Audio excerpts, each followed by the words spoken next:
কারাকারি করে লাভ নেই। রিজিক বন্টন করা, রিজিক কি করা, আর রিজকু মাকসুম, একদম বন্টিত হয়ে গেছে। আল্লাহি লান তামুতা নাফসান হাত্তা তাস্তাকমিলা রিজকাহা।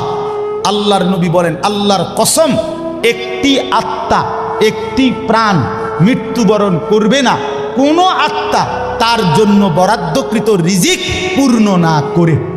বাতেই লোকমা না খাইয়া আপনার বাপের ক্ষমতাও নাই, আপনি মরে যাবেন। আর যেটা নাই সেটা আপনি খাইতে পারবেন না। আমি খাইতে বসি ভাত, আমার প্লেটে ভাত নিয়া আমার বাচ্চা বাহিরে খেলে, 2 বছরের মেয়েটা মাঝে মধ্যে দৌড় দিয়ে আসে, আইসা এক লোকমা নিয়ে যায়, নিয়ে আবার দৌড় দিয়ে যায়, বাকি ভাত আমি শেষ করছি। তা আমার মালিক যেন বলে, আনিস, ওই মাঝখানের এই লোকমাটা তোর মেয়েরই ছিল, আমি তাকে যথাসময়ই নেওয়ার জন্য পাঠাইছি। তুমি যদিও ভাবছিলা পুরা ভাত তোমার, কিন্তু না, মাঝের এক লোকমা তোমার মেয়ের।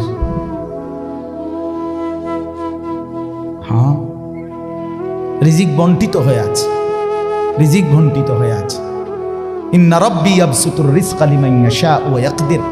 আল্লাহ বলে, বান্দা, আমি যাকে ইচ্ছা রিজিক বেশি দেই, যাকে ইচ্ছা রিজিক কমিয়ে দেই, এটা আমার ইচ্ছা, আমার ইচ্ছা। বিশ্বাস, এক বিমানে বিদেশ গেছে, একই কোম্পানির চাকরি করে, এক রুমে থাকে 16 বছর।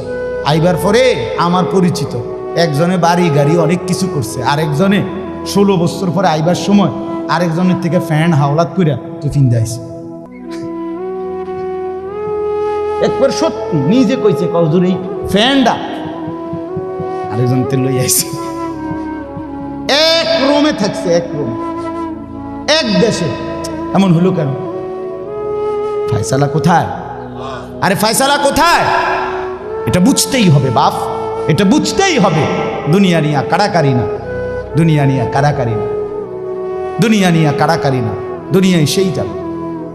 দাওয়াত ও তাবলীগের বিশ্ববিখ্যাত মুরব্বী ছিলেন, আহা, সোনার মানুষ ছিলেন, আলোকিত মানুষ ছিলেন হযরত মাওলানা উমর পালনপুরি রাহমাতুল্লাহ আলাইহি। উনি বলতেন, বাপ, মসজিদের ছাদে মনে করেন 500 লিটারের একটা পানির টাঙ্কি, আর নিচে 5টা ট্যাপ অজু করার জন্য দিছে। তো হযরত উদাহরণ দিতেন আর কি, যে 5টা ট্যাপ দিয়ে মানুষ অজু করে, এখন পানি শেষ, অজু অজু করতে করতে পানি কি হয়ে গেছে, আর কয় লিটার শেষ হয়েছে। আচ্ছা, এখন মুসল্লি একটু বেশি দেখা মসজিদ কমিটি বলল যে না, কষ্ট হয় 5টা ট্যাপে উজু করতে, মুসল্লিদের আরো 5টা ট্যাপ লাগান। তো আরো 5টা ট্যাপ লাগাইছে। এখন ট্যাপ হয়েছে কয়টা? এখন মুসল্লিরা উজু করে